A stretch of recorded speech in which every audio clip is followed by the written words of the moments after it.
بسم اللہ الرحمن الرحیم۔ السلام علیکم۔ میں سید اعجاز حسین کاظمی آپ سے مخاطب ہوں۔ میں اس سے قبل جو ہے تو سورہ بقرہ کی 286 آیتوں کی تفسیر، ترجمہ وغیرہ پیش کر چکا ہوں۔ یہ سب میں جو ہے تو انوار القرآن جو سید ذیشان حیدر صاحب جوادی ہیں ان کی تفسیر جو ہے انوار القرآن سے پیش کیا ہوں۔ اب اسی سلسلے میں سورہ کہف کو میں چنا ہوں اور سورہ کہف کی ترجمہ تفسیر پیش کر رہا ہوں۔ ابھی میں 10 آیتوں کی پہلے پیش کر چکا، اب 11 نمبر آیت سے 18 نمبر آیت تک کی آپ کو تفسیر ہے۔ آپ اس کی سماعت فرمائیے، انشاءاللہ آپ بھی میں اس سے جو ہے ثواب حاصل کریں گے، مجھے بھی ثواب ملے گا۔ میرے چینل جو ہے یوٹیوب چینل میرا ہے، اس کو آپ سبسکرائب کریں، آپ کو سب یہ اور بھی ویڈیوز اس کے دیکھنے کو ملیں گے۔ بسم اللہ الرحمن الرحیم۔ فضربنا على آذانهم في الكهف سنين عددا ثم بعثناهم لنعلم أي الحزبين أحصى لما لبثوا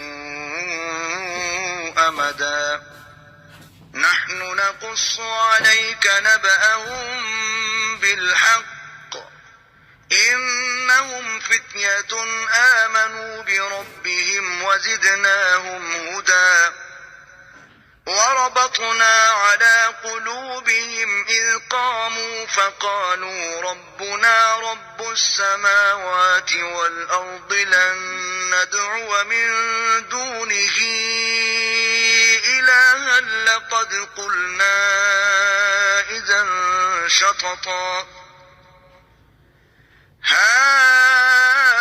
هؤلاء قومنا اتخذوا من دونه آلهة لولا يأتون عليهم بسلطان بين فمن أظلم ممن افترى على الله كذبا وإذ اعتزلتموهم وما يعبدون إلا الله فأووا إلى الكهف ينشر لكم ربكم من رحمته ويهيئ لكم من أمركم مرفقا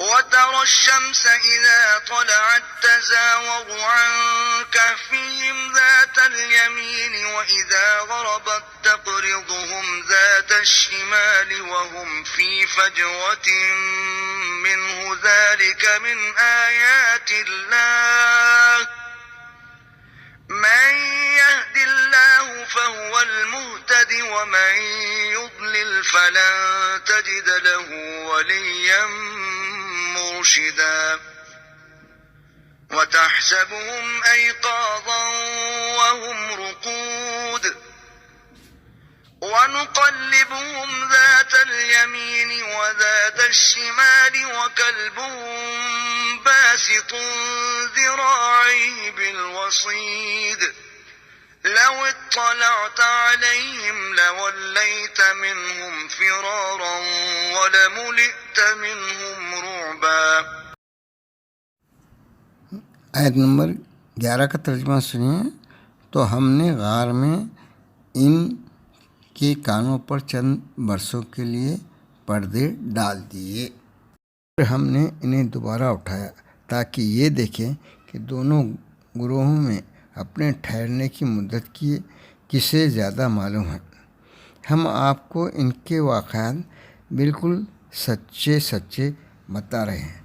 یہ چند جوان تھے جو اپنے پروردگار پر ایمان لائے تھے اور ہم نے ان کی ہدایت میں اضافہ کر دیا تھا اور ان کے دلوں کو مطمئن کر دیا تھا۔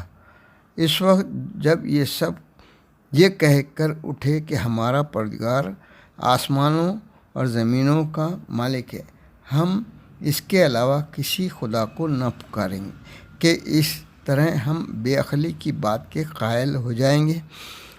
یہ ہماری قوم ہے جس نے خدا کو چھوڑ کر دوسرے خدا اختیار کر لیے ہیں۔ آخر یہ لوگ ان خداؤں کے لیے کوئی واضح دلیل کیوں نہیں لاتے؟ پھر اس سے زیادہ ظالم کون ہے جو پروردگار پر افترا کرے اور اس کے خلاف الزام لگائے؟ اور جب تم نے ان سے اور خدا کے علاوہ ان کے تمام معبودوں سے علیحدگی اختیار کر لی ہے تو اب غار میں پناہ لے لو، تمہارا پروردگار تمہارے لیے اپنی رحمت کا دامن پھیلا دے گا اور اپنے حکم سے آسانیوں کا سامان فراہم کر دے گا۔ اور تم دیکھو گے کہ آفتاب جب طلوع کرتا ہے تو ان کے غار سے داہنی طرف کترا کر نکل جاتا ہے، اور جب ڈوبتا ہے تو بائیں طرف جھک کر نکل جاتا ہے، اور وہ وسیع مقام پر آرام کریں۔ یہ اللہ کی نشانیوں میں سے ایک نشانی ہے۔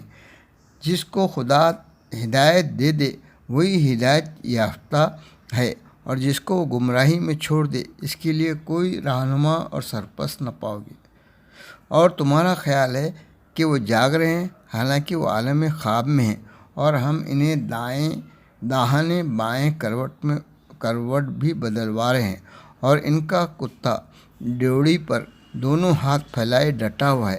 اگر تم ان کی کیفیت پر مطلع ہو جاتے تو الٹے پاؤں بھاگ نکلتے اور تمہارے دل میں دہشت سما جاتی۔ اللہم صلی اللہ علیہ وسلم۔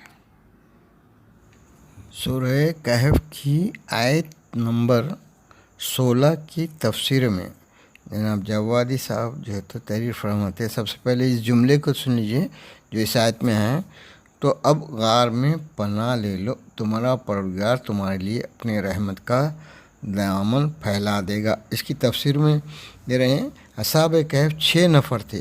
ان کے قریے کا نام ترسوس تھا اور بادشاہ وقت کا نام دقیانوس تھا، جو بت پرستی کی جبراً دعوت دیتا تھا اور انکار کرنے والوں کو سخت اذیت دیا کرتا تھا۔ اب سورہ کہف کی آیت نمبر 17 کی تفسیر میں جو ہے بتا رہے ہیں، اور تم دیکھو گے آفتاب جب طلوع کرتا ہے تو ان کے غار سے داہنی طرف کترا کر نکل جاتا ہے۔ اس جملے کے تفسیر میں آپ بتاتے ہیں کہ اس واقعے سے صاف واضح ہو جاتا ہے کہ رب کریم کے پاس امداد بالغیب کے بے شمار راستے ہیں جن کا اہل دنیا احساس بھی نہیں کر سکتے، اور اسی واقعے سے یہ بھی واضح ہو جاتا ہے کہ جو خدا چند مخلص بندوں کے لیے سیر آفتاب یا شعاع آفتاب کا رخ موڑ سکتا ہے، وہ کسی خاص مخلص بندے کے لیے مغرب سے آفتاب پلٹا بھی سکتا ہے۔ اس کی قدرت سے کوئی شے بعید نہیں ہے، صرف عمل میں اخلاص کی ضرورت ہے۔ یہ سورہ کہف کی ان آیتوں میں جو الفاظ آئے ہیں ان کے آپ جو تو تشریح جو کر رہے ہیں وہ آپ کو میں بتاتا ہوں۔ یہ اعتزال جو لفظ آیا ہے پہلے نمبر 16 نمبر آیت میں، اس کے بارے میں آپ بتا رہے ہیں۔ اعتزال کنارہ کش ہونا، اور اس کے آگے ایک لفظ ہے مرفقہ، تو مرفق یعنی سہولت اور آسائش کا سامان۔ یہ دو لفظوں کی تشریح پہلے کی ہے آپ نے۔ اس کے بعد دوسری جو ہے یہاں پر تزاور انحراف کرنا اور کترا کر نکل جانا، گویا آفتاب ان کی امداد پر مامور تھا۔ اسی میں ایک لفظ آگے آیا ہے فجوہ کے بارے میں، وسیع جگہ، یہ ہو گئے دوسری تشریح۔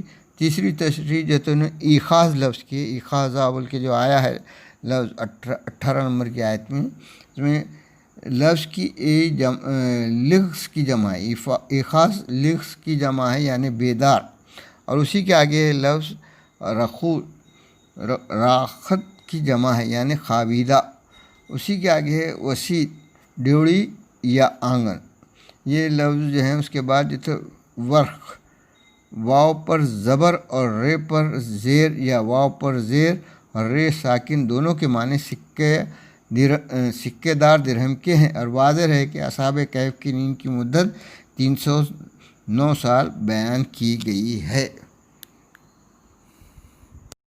اب ان آیتوں کے فائدے میں آیت نمبر 12 میں جو یہ لفظ آیا ہے، یہ چند جوان تھے، اس میں فائدے میں آپ فرما رہے ہیں اس اصحاب کہف سن رسیدہ تھے لیکن انہیں فتح کہا گیا، جس کے بارے میں امام صادق علیہ السلام کا ارشاد ہے کہ جو ایمان اور تقوی اختیار کرے وہی فتح ہے، اور اسی کلام سے لا فتح الا علی کی عظمت اور معنویت کا بھی اندازہ ہوتا ہے۔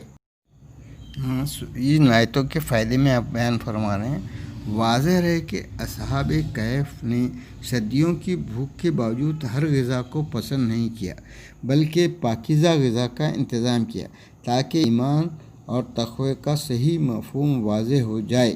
آیت کا آخری ٹکڑا تقوی کا بہترین اعلان ہے کہ اصحاب کہف کی خصوصیات میں ایک تقیہ بھی ہے جو ان کی ایمان کی فتوت و جوان مردی کا نتیجہ ہے۔